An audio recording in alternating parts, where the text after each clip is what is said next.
Fais-nous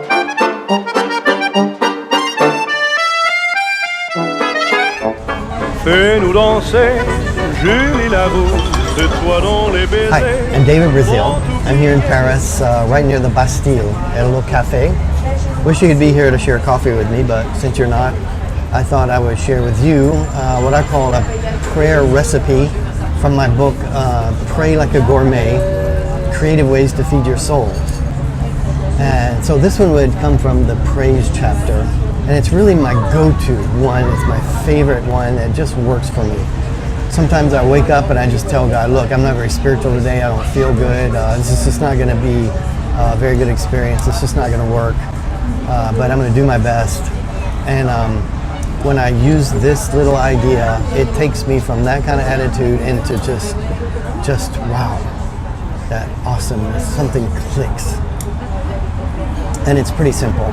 It's just I take a few moments to focus on the aspects, characteristics, attributes, and names of God. So I just create a random litany of these expressions. I use entire phrases and I say them out loud.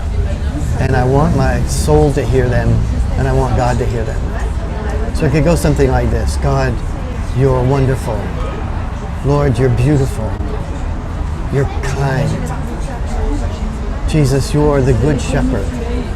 So I start with some names. God, you're the Alpha and the Omega.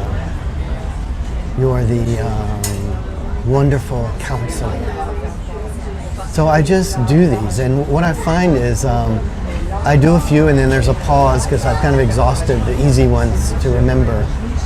And I kind of force myself to remember and force myself to reflect on this, and that's a good thing because that's what I'm trying to do. So I say a few more, make up a few more, and then I may pause again where I have to regroup and think deeper and think of more that I haven't, they're passing my mind by. I might even invent names, invent adjectives that I haven't been used to using about God. After you do this a few times, you may actually find it's boring, but I found that if I start thinking poetically, it makes it a lot better.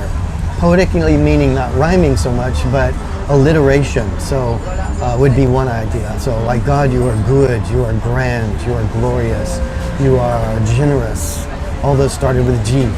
Or I could group things in metaphor, like the light metaphor. I could start with something like, Jesus, you are the light of the world.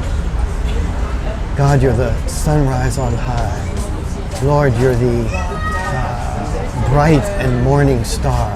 You're the ancient of days. And go on like that. Then there's kind of groups of metaphors where you may think of the grand and glorious and big and way beyond my comprehension, far away God. And then you may gradually shift to the God who is closer than a brother, the Emmanuel, the God who is with us, the one who knows how many hairs are on my head. So these two vast fields that show this incredible dimension of who God is. I like to play with those as well. So give this a try, either now or a little bit later, and let me know how you think what you think about it. And if you like this idea, you'll find more of these recipes in my book called Pray Like a Gourmet, Creative Ways to Feed Your Soul. Thanks. Fais-nous danser, Julie Larousse, toi dont les baisers font oublier